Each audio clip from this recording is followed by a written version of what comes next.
Welcome to my channel NA education. இதில் நம்ம ஒரு முக்கியமான கொஞ்சம் டீச்சிங் எக்ஸாமுக்கான ஜென்ரல் நாலேஜை பார்ப்போம். இதில் மாணவர்களின் வரவை கண்காணிக்கும் குழுவின் தலைவர் யார்? அதிபர். பாடசாலை கலைத்திட்ட மறுசீரமைப்பு இடம்பெறுவது 8 வருடங்களுக்கு ஒரு முறை இடம்பெறும்.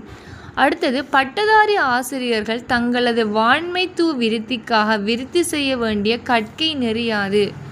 பட்டப்பின் கல்வி டிப்ளோமா PGDE. பிரதேச சுகாதார வைத்திய அதிகாரி பாடசாலையில் மாணவர்களின் சுகாதாரம் சம்பந்தமான விடயங்களை கவனிக்கக்கூடிய ஒரு ஆளை காணப்படுவார். அடுத்தது, கல்வியும் தத்துவமும் இரு நாணயத்தின் பக்கங்கள் போன்றது என கூறியவர் W. ரோஸ். தகவல் தொடர்பாடல் தொழில்நுட்பத்தின் தந்தையாக பேராசிரியர் VK சமரநாயக்க காணப்படுகின்றார். 19வது தேசிய கல்வி கல்லூரிகள் தொழில்நுட்பவியல் சார்பான இறுதியான கல்வியியல் கல்லூரி குளியாப்பிட்டியவில் அமைந்துள்ளது. பாடசாலையினை ஒன்றை முன்னேற்றுவதற்கு சமூகத்தை தொடர்புபடுத்தி கொண்டு செயற்படுகின்ற பாடசாலையில் காணப்படக்கூடிய பிரபலமான அமைப்பு எது? STC, அதாவது பாடசாலை அபிவிருத்தி சங்கம் அல்லது பாடசாலை அபிவிருத்தி நிறைவேற்று குழுன்னு சொல்லி குறிப்பிடுற. இலங்கை பாடசாலைகளில் தகவல் தொழில்நுட்பத்தினை கற்பதற்காக வெளிநாட்டு நிதி உதவி வழங்கக்கூடிய பிரதான நிறுவனங்கள் ஒன்று உலக வங்கி, அடுத்தது ஆசிய அபிவிருத்தி வங்கி. அடிப்படை கல்விக்காகவும் சமய கல்விக்காகவும் போர்த்துகேயர் ஆரம்பித்த பாடசாலையின் வகையாது? மிஷனரி பாடசாலைகள். ஹந்தேச கல்வி முறையினை ஆரம்பிக்கப்பட்ட பாடசாலைகள் அழைக்கப்பட்ட பெயர் யாது? ஹந்தேச கிராமிய பாடசாலைகள். இலங்கையின் கல்வி வரலாற்றில் முக்கியமான கல்வி சீர்திருத்தங்கள் நிகழ்ந்த காலப்பகுதிகள்.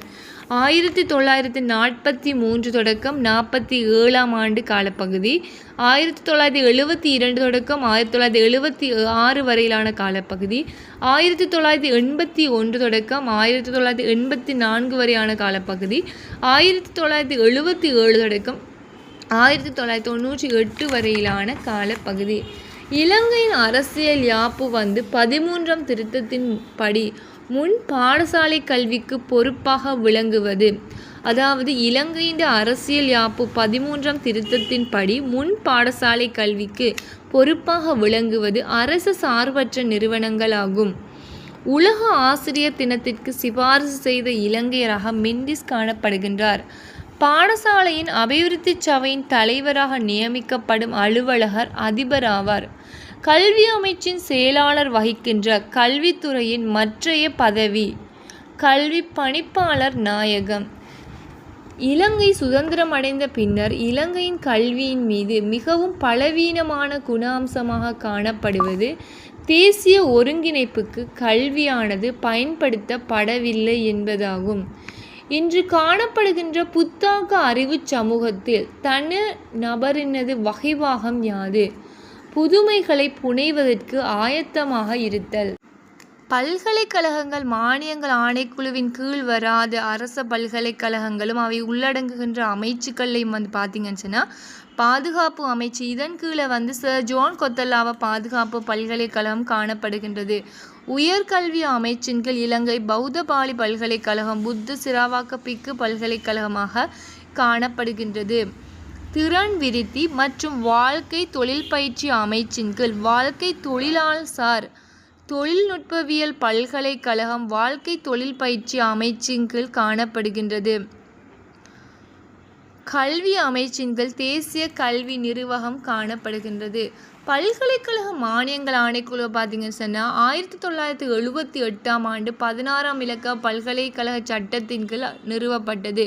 இலங்கை சட்டக்கல்லூரியை பார்த்தீங்கன்னா 1873ஆம் ஆண்டு 19ஆம் இலக்க கட்டளை சட்டத்தின் கீழ் நிறுவப்பட்டது. அதாவது கட்டளை சட்டத்தின் கீழே உருவாக்கப்பட்ட சட்டக்கல்வி பேரவையின் கீழ் 1874ஆம் ஆண்டு சட்ட முறையான அதாவது 1874ஆம் ஆண்டு முறையான சட்டக்கல்வியினை வழங்குவதற்காக இலங்கை சட்டக்கல்லூரி உருவாக்கப்பட்டது. இலங்கை வந்து தேசிய வியாபார முகாமைத்துவ நிறுவனம் NIBM இது வந்து முதன்மையான வியாபார பாடசாலையாக வந்து காணப்படுகின்றது. இதன் தொலைநோக்கு வந்து NIBM இலங்கையில் சிறந்த வியாபார கல்வி தாபனமாக விளங்குதலாகும். இதுதான் வந்து தேசிய வியாபார முகாமைத்துவ நிறுவனத்தினது தொலைநோக்காக காணப்படுகின்றது.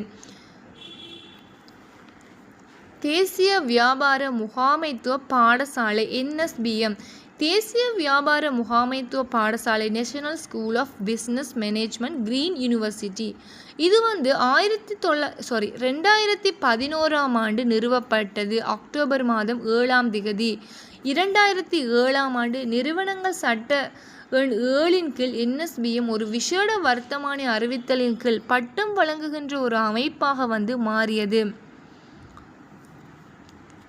NSBM வந்து உருவாக்கப்பட்ட சட்டம் வந்து 1978ஆம் ஆண்டின் 16ஆம் எண் பல்கலைக்கழக சட்டத்தின் கீழ் உருவாக்கப்பட்ட NSBM இது வந்து நடைமுறைப்படுத்தப்பட்டது 2016ஆம் ஆண்டு அக்டோபர் மாதம் 26ஆம் தேதி ஆகும்.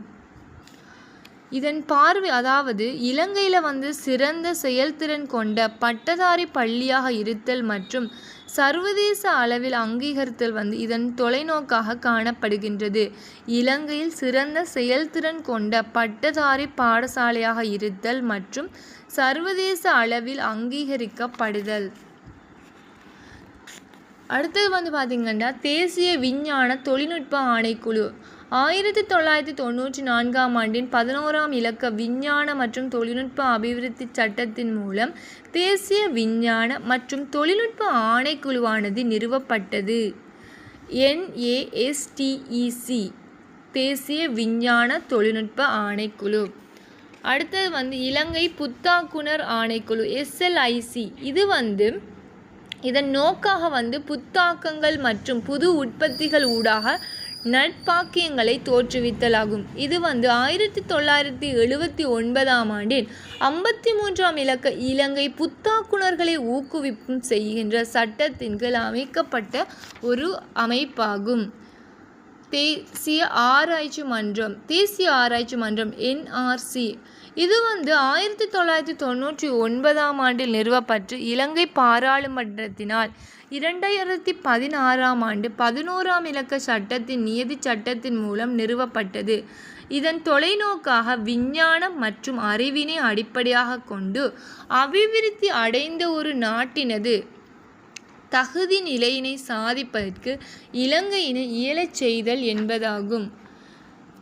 இலங்கையின் நானோ தொழில்நுட்ப நிறுவகம் SLITNEC இலங்கை நானோ தொழில்நுட்ப நிறுவகமானது அரசினால் சமர்ப்பிக்கப்பட்ட அமைச்சரவை குறிப்பின் அடிப்படையில் 2009ஆம் ஆண்டு ஆரம்பிக்கப்பட்டது. இதன் தொலைநோக்காக தொடுவானத்திற்கு அப்பாற்பட்ட புத்தாக்கம் என்பதாகும். வர்த்தா கல்வி திட்டம் எண்ணக்கருவினை உருவாக்கியவர் மகாத்மா காந்தி. உலகில் சிறந்த முறைசாரா கல்வியினை வழங்குகின்ற நாடு சீனா. நாட்டில் கூட்டுறவு பாடசாலை அமைந்துள்ள இடம் பொல்கொல்ல. நாட்டில் மிகவும் குறைந்த கணனி கல்வியறிவுள்ள மாவட்டமாக முல்லைத்தீவு காணப்படுகின்றது. கல்வியின் மூலம் நிபுணத்துவம் என்ற கருப்பொருளை கொண்ட கல்வி நிறுவனமாக இலங்கை போலீஸ் அகாடமி காணப்படுகின்றது. கிழக்கு மாகாணத்தில் அமைய பெற்றுள்ள சிலியட் கல்வி நிறுவனங்கள் வந்து 3 காணப்படுகின்றது. கடந்த அதாவது இலங்கையில் பாடசாலை மாணவர்களின் சுகாதாரம் தொடர்பாக எழுந்துள்ள பிரதான போக்கு வந்து BMIயை விட பருமன் அதிகமாக காணப்படுவதாகும். பாடசாலை மாணவர்களின் பாதுகாப்புகள் தொடர்பாக அண்மை காலங்களில் அரசாங்கத்தினால் ஆரம்பிக்கப்பட்ட காப்புறுதி முறைமை எப்பெயரினால் அழைக்கப்படுகின்றது? சுரக்ஷா காப்புறுதி திட்டம்.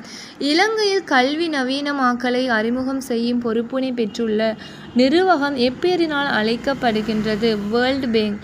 இலங்கையின் கல்வி அறிவினை அபிவிருத்தியினை ஏற்படுத்துகின்ற பொருட்டு உதவி வழங்குகின்ற ஐக்கிய நாடுகள் ஸ்தாபனத்தின் முகவர் நிறுவனத்தின் பெயர் யாது? யுனிசெஃப். அக்டோபர் மாதத்தை தேசிய வாசிப்பு மாதம் என பெயரிட்ட நிறுவகம் எது?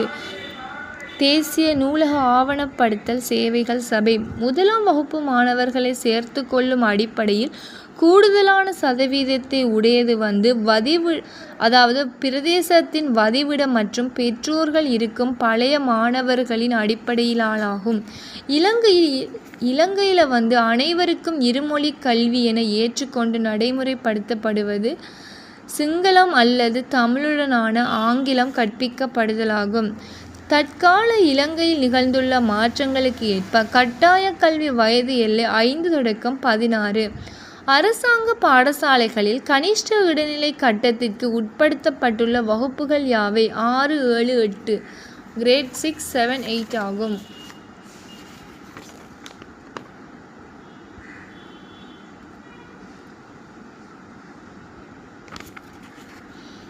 பாடசாலையின் நோக்கு மற்றும் பணி என்பவற்றுக்கு இடையிலான வேறுபாடு யாது? அதாவது நோக்கு எதிர்காலத்தில் அடையக்கூடிய நிலையாவதுடன் பணி என்பது பாடசாலைகளின் வேலைகளின் திட்டமாகும். அதாவது பாடசாலையின் நோக்குங்கிறது எதிர்காலத்தில் அடையக்கூடிய விடயங்கள், பணிங்கிறது பாடசாலையின் வேலை திட்டங்கள். இதுதான் நோக்குக்கும் பணிக்கும் இடையிலான டிஃப்ரெண்ட். அடுத்தது இலங்கையில் நினைவு கூறப்படுகின்ற உலக ஆசிரியர் தினம் எந்த வருடத்தில் இடம்பெறுகின்றது? அக்டோபர் மாதம் 6ஆம் தேதி. 2014ஆம் ஆண்டு இலங்கை ஆசிரியர் சேவை சட்டக்கோவையின்படி ஆசிரியர் தொழிலுக்கு சேர்த்து கொள்வதற்கான தகுதி பெறுகின்ற வயது எல்லை யாது? 18 தொடக்கம் 35 வருடங்கள். 1978ஆம் ஆண்டின் பின்னர் இலங்கையின் கல்வியோடு தொடர்பான சகல நியமனங்கள் மற்றும் பதவி உயர்வுகள் விவகாரங்களை நிறைவேற்றுவதற்கு பொறுப்பான சுயாதீன ஆணைக்குழு யாது? சுயாதீன ஆணைக்குழு பகிரங்க சேவை ஆணைக்குழுவாகும். 1978ஆம் ஆண்டின் பின்னர் இலங்கையின் கல்வியோடு தொடர்பான சகல நியமனங்கள் மற்றும் பதவி உயர்வுகள் விவகாரங்களை நிறைவேற்ற பொறுப்பான சுயாதீன ஆணைக்குழு பகிரங்க சேவை ஆணைக்குழு. 1998ஆம் ஆண்டில் இலங்கையில் ஆசிரியர் தொழிலில் இடம்பெற்ற முக்கிய நிலை மாற்றம் யாது? அதாவது இலங்கை ஆசிரியர் சேவை ஸ்தாபிக்கப்பட்டமை ஆகும்.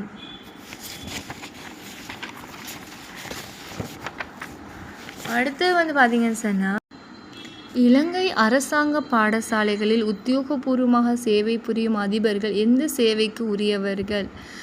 ஆசிரியர் கல்வியலாளர் சேவை. தற்போது இலங்கை பல்கலைக்கழகங்கள் எந்த அமைச்சைச் சேர்ந்தனவாகும்? உயர்கல்வி அமைச்சு. இலங்கையின் கல்வி நோக்கங்களையும் குறிக்கோள்களையும் தீர்மானிக்கின்ற பிரதான நிறுவகம் யாது? தேசிய கல்வி நிறுவகம். கல்வி பொதுத்தராதர பத்திர உயர்தர பரீட்சையில் 3 பாடங்களை அடிப்படையாக கொண்ட பரீட்சை முதல் முறையாக நடாத்தப்பட்ட வருடம் யாது? 2000ஆம் ஆண்டு. குறித்த நாடொன்றில் கல்வி மட்டங்களை மதிப்பிட பெரும்பாலும் பயன்படுத்தப்படுகின்ற பிரபலமான சுட்டி யாது? எழுத்தறிவு ஆற்றல். இலங்கையில் முறைசார் கல்விக்கு உட்படுகின்ற கல்வி சந்தர்ப்பங்கள் யாது? 1. ஆரம்ப கல்வி, கனிஷ்ட இடைநிலை கல்வி, சிரேஷ்ட இடைநிலை கல்வி, பல்கலைக்கழக கல்வி. உலக அளவுகோலுக்கு ஏற்ப இலங்கை பல்கலைக்கழகங்களுள் முதன்மை இடத்தை பெற்றுள்ளது கொழும்பு பல்கலைக்கழகமாகும். பாடசாலை ஒன்றை முன்னேற்றுவதற்கு சமூகத்தை தொடர்புபடுத்தி கொண்டு பெரும்பாலான பாடசாலைகளில் ஸ்தாபிக்கப்பட்டுள்ள பரந்த ஒழுங்கமைப்பு யாது? பாடசாலை அபிவிருத்தி சங்கம். கல்வி பொதுத்தராதர சாதாரணதர பரீட்சையில் சித்தியடையாத மாணவர்களுக்காக தற்காலத்தில் தேசிய மட்டத்தில் முன்வைக்கப்பட்டுள்ள தீர்வு யாது? மேலும் 2 வருடங்கள் பாடசாலை கல்வியினை வழங்குதல் என்பதாகும். ஆசிரியர் ஒருவரை நேரடியாக கட்டுப்படுத்தக்கூடிய ஆவணங்களாக ஆசிரியர் பிரமாண குறிப்பு, ஆசிரியர் ஒழுக்க கோவை, சேவை பிரமாண குறிப்பு போன்றன காணப்படுகின்றது.